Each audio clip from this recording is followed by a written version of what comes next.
What's up guys, welcome back to Flagship Lite Podcasts. Today we'll be talking about the best free apps you can get instead of paid apps. Okay, so I am a huge fan of free apps, simply because it's amazing when you can get an app that replaces a popular paid one and has almost all of the premium features. In today's episode, we'll be talking about the free apps that you can get that you may not have known about. So I've split this up into a few different sections. They are video editing, photo editing, graphics editing, audio editing, photo manipulation. Yes, this is different to photo editing, but I'll talk about that slightly later. A note-taking app, a Microsoft Office replacement, a video encoder, and finally, a replacement for the Windows Start menu. Yes, I know the Windows Start menu is free, but I thought it'd be interesting and useful to include it here anyway. Firstly, I'll talk about video editing, arguably the most important one on this list. So many people complain about having to pay for video editors, but, it's true. The paid apps are, paid for, which is annoying. And most free ones have watermarks and constantly bug you to upgrade, which is also very annoying. Most of you would have heard of Premiere Pro from Adobe, which is paid, and Final Cut Pro from the Mac side. But I personally think that DaVinci Resolve is one of the best out there, even with some of the paid options. DaVinci Resolve is completely free with no watermarks whatsoever. It has pretty much all of the features that Premiere has, and even more. It has separate sections for editing to save you time and much more. The standout feature though is the color grading. Resolve's color grading is second to none and has all the features that only professional film level color graders will use. The small caveat, however, is that it's just not for beginners. I've tried using DaVinci Resolve and it's amazing. Does everything what it says it does, which is perfect. But my computer is not incredibly powerful and Resolve relies heavily on your GPU, which means it lags a lot. But don't worry, because there are a few other lightweight alternatives out there, like Windows Movie Maker. No, I'm joking. Whatever you do not use that. Seriously. Anyways, what I was going to say is that VSDC Video Editor is a very good alternative. It's sort of more like your traditional video editor compared to the more modern and efficient Resolve. Timeline at the bottom, you can add items through drag and drop or using the tab in the top corner of the screen. The point is that it's extremely easy to use. Of course, it's not as feature-rich as DaVinci Resolve, but it has everything that the average user would want. I haven't had it lag very much, and I think that if you're someone who hasn't got much experience with video editing, then this is a must. Right, onto a photo editing app now. The vast majority of people would have heard of Adobe Lightroom. Most people would say that it's awesome. Those same people would say that they don't want to pay for Adobe subscription. So, my free alternatives are Adobe Lightroom Express, Snapseed, and Darktable. Let's start off with Adobe Lightroom Express. For those of you that didn't know, Adobe has made a free version of Lightroom for mobile. For the people that like the Adobe UI and feel, this is probably the best one for you. Of course, it does not have all the features that Lightroom has and is only available on mobile, but I still think that this is a very good app. Oh, and if you're wondering, I have used all of these free apps that I'm talking about in this episode. Okay, now we have Snapseed. Snapseed is made by Google, and just like Lightroom Express, it can only be run on mobile devices. I think that Snapseed is really simple, but can still do some really nifty things. Double exposure and the healing feature work really well here. Also, There are a huge number of tutorials on YouTube for Snapseed, so definitely check it out. And finally, we have Darktable.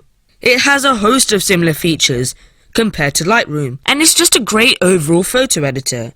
Only downside is that the UI is slightly outdated, although this is not a deal breaker for me. It might be for a few of you out there. Yes, I know I am referring to a lot of Adobe products, but in all honesty, they have the most popular paid suite of apps with the most alternatives. So with the graphics editing app, Adobe Illustrator immediately comes to mind. I have extensively used Gravit Designer and Inkscape, and they both work great as free alternatives. Gravit Designer is a very simple web app. Recently, they've created a desktop app as well, which is really useful if you want to use it offline.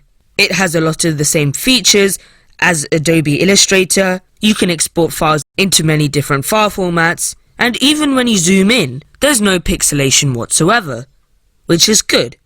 A disadvantage of Gravit though is that they constantly place pop-up notifications asking you to upgrade or download their desktop app. Now I really don't like that, but overall it's a solid app.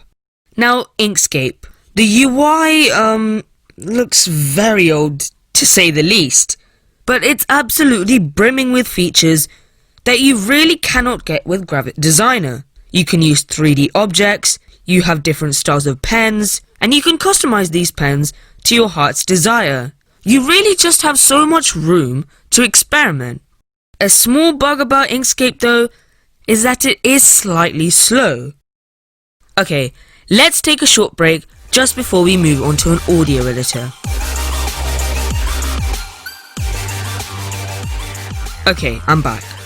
So, Adobe Audition, Logic Pro, and Reaper are a few of the paid audio editing apps that you might have heard about. But personally, I think that Audacity is better than them all. It's free and open source, very lightweight. It has sophisticated features as well, like changing the filter curve and, stuff like that. The thing with Audacity though, is that absolutely anyone can use it. Whether you're a beginner or someone who does a lot of audio editing and can handle almost everything you throw at it. There are also a plethora of YouTube tutorials out there, most of which explain Audacity very nicely. And because it's open source, you can customize it, and the Audacity community constantly uploads new themes and new looks, which is a huge plus point. Now, photo manipulation. Just to clarify, photo editing is slightly different to this. Photo editing is sort of like Lightroom, whereas manipulation is more like Photoshop. Okay, so my alternative to Adobe Photoshop is Photopea.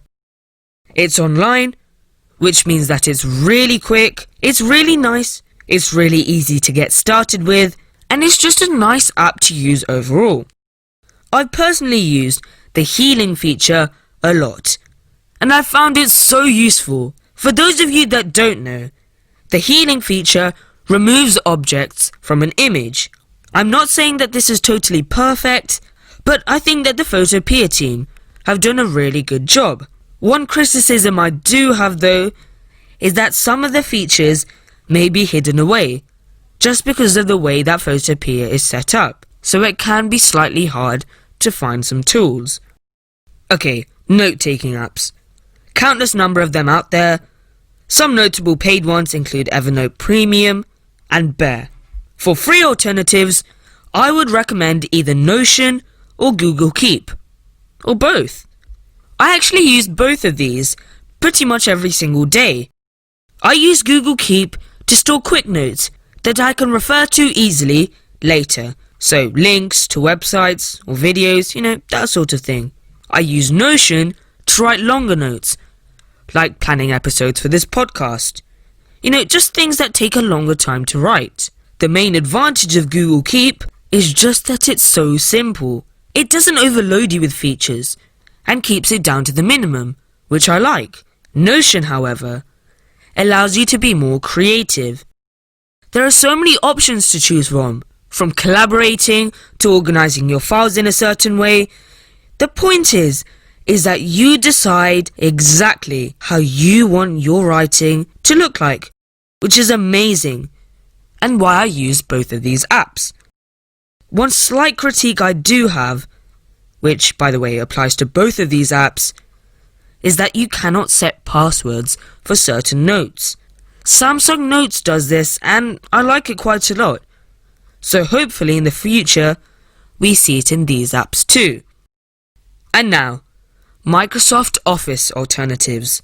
Yes, Office 365 costs a lot of money, but it's just because it's enterprise level software.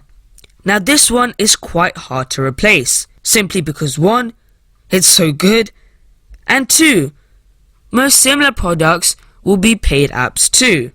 But I think that there are a few good free apps out there. So, LibreOffice is built to be almost an exact replica of Microsoft Office products. It looks pretty much the same, has almost all of the same features, and is free. Now, it doesn't look as refined as Word or Excel, but overall, I think it's quite good. And then we have Google Docs, Sheets, and Slides. You cannot exactly download this on desktop, but you can on mobiles and tablets. All you need is a Gmail account, and then you're good to go. It doesn't pack as many features as LibreOffice, but it looks nicer, can sync to the app on your other devices, and has access to all of the fonts from Google Fonts. I think that these two are absolutely awesome, and you should check them out if you don't want to pay for Office 365. Okay, almost there.